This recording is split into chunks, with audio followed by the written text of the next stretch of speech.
Hello YouTube and welcome back to my channel. I am continuing my January series today with my professional development and Improve Yourself series, and today's topic is going to be all about how I kind of became a morning person and my tips to become a better morning person as a teacher. So if you haven't caught up on the rest of this series, this month I'm doing videos all related back to kind of how to improve yourself so that you can be a better teacher in the classroom. I didn't plan on doing a video for this, but I just feel like it was something that people maybe don't really think about and how much it can really affect your day, so I figured I would go ahead and just do a quick little video on it. So if you want to see how I became a morning person and my tips to becoming a better morning person, then just keep watching.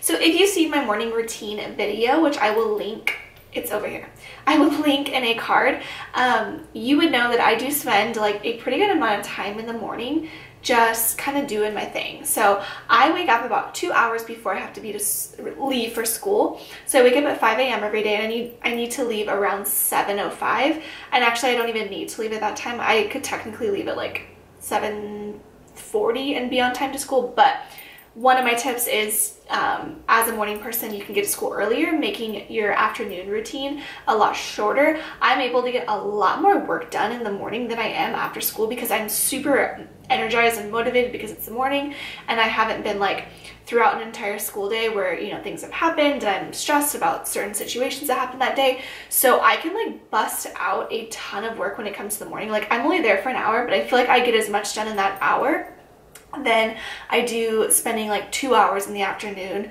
doing it. I also don't like get bugged really in the morning. A lot of times in the afternoon, like, you know, I see people, I may have conversations with people, and in the morning I feel like everyone kind of does their own thing, and so I'm able just to get a lot more work done. So in my morning routine, you may have seen that I do a quick little workout in the morning.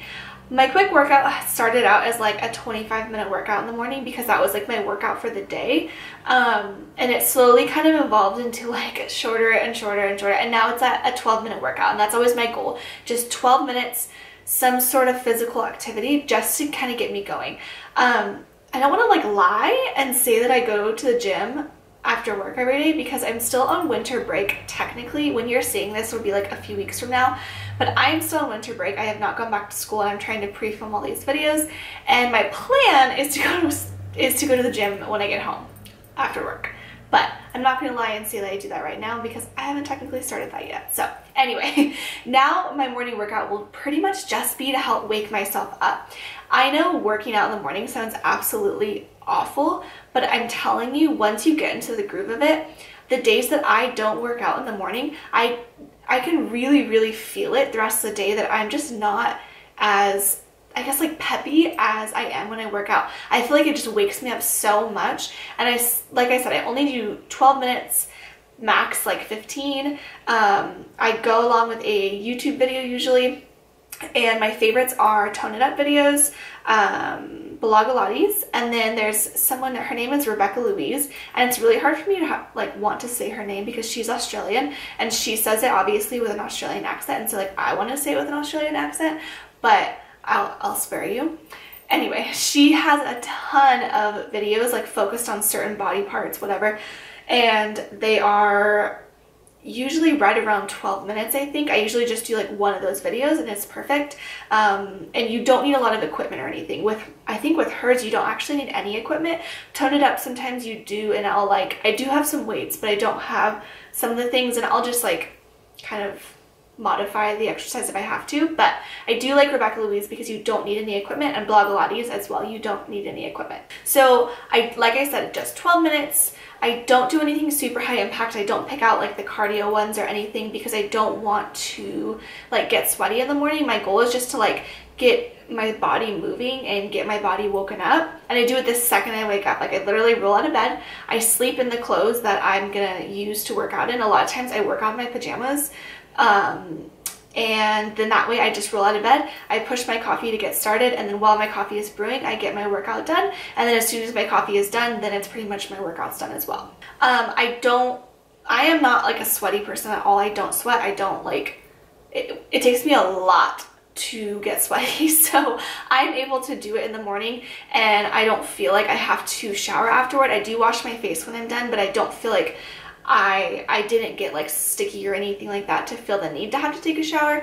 I'm sure that would be different for some people who are just like automatic sweaters. I know there's people like that who just like think about sweating and they'll start sweating. I am like not that person at all, so I don't have to, but that is something you could do, like just rinse off in the shower. I prefer to shower at night just because my hair, it doesn't dry very quickly, and having to wash it in the morning would be awful. So some of the other ways that I've kind of made myself be a morning person, and it's more like I've kind of made myself be a morning person because I've realized how much I actually enjoy it. After I work out, I grab my cup of coffee and I sit on the couch and I kind of just think about my day. So I think about goals that I have for the day. I think about things that need to get done for the day. I might check my planner and see, you know, make sure there's nothing going on for that day. I just kind of sit there and like give myself time to just like be with myself, if that makes sense. Nobody else in the house is awake. You know, I haven't like had any interaction with people. It's just like super, super quiet. And really that is the only time in the day where I have to just myself. Like I am with kids all day.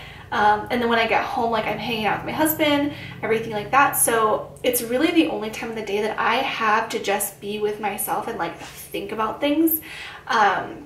And it's time that I really, really enjoy. I just really enjoy like sitting there sipping on my cup of coffee and like kind of mapping out my day in my head.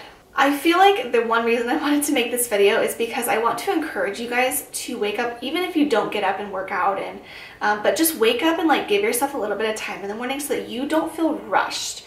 There is nothing worse than feeling rushed in the morning because I feel like it completely sets the stage for your day. And my husband and I had a huge conversation about this the other day, and he was like, that was a really good tip. And that's something I feel like people don't think about, is the morning, I mean, that's the start of your day. If you are starting out your day stressed because you are running out the door because you didn't prepare yourself the night before or whatever the case may be, and you know, you wake up, you get ready, and then you just go, I feel like you're setting up yourself to be a little bit more anxious, a little bit more stressed just the rest of the day. I know if I wake up and I missed my workout, maybe I missed my alarm or something, the rest of my day, I'm like frantic. I have that like, I don't know, it's just, I feel different because I feel like I set my day up for failure because I rushed my morning and I didn't give myself time to just chill, and I really think that my day suffers from it.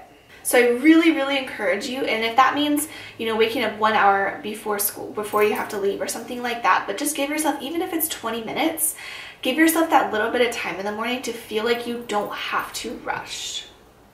So go to bed early if you have to. I will talk about that in a future video, but go to bed early and wake up a little bit earlier. I feel like for all you moms out there, this would also be a great tip because that's probably your one time of the day as well where you can be alone and like not have a million things going on around you. I don't have kids of my own, but I do know that like if I got up before the kids and I got that time to just like sip on my coffee and I read my book in the morning, you know, think about my day, that would be a great time of my day just to be, like I said, be like just with yourself.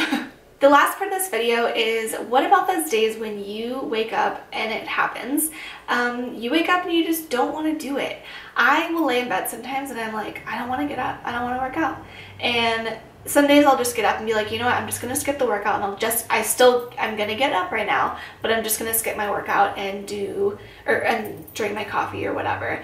And that's okay. My partner shared with me one day, she's like, there's no excuses. And she's like, no excuse is going to be a good excuse. Okay, maybe if you're sick or something like that, that's an excuse. But for the most part, I never have an excuse that is a valid excuse to not get up.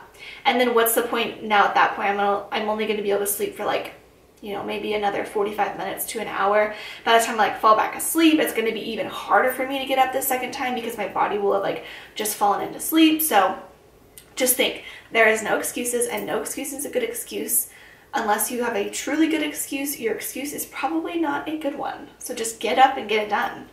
It takes 3 weeks to create a habit or whatever you say, like make it part of your routine. And I think once you do that, it just makes it easy. Like I don't even think about it anymore. I just get up and I just do my day. I set my day up for success by waking up early, by giving myself time to relax in the morning. And to end it off, who gets to drink hot coffee like at all throughout the day? Like your coffee is always cold. It's the one time of the day where your coffee will still be piping hot and you can enjoy it. And if you don't like coffee, then find something else to drink in the morning, or don't drink anything in the morning.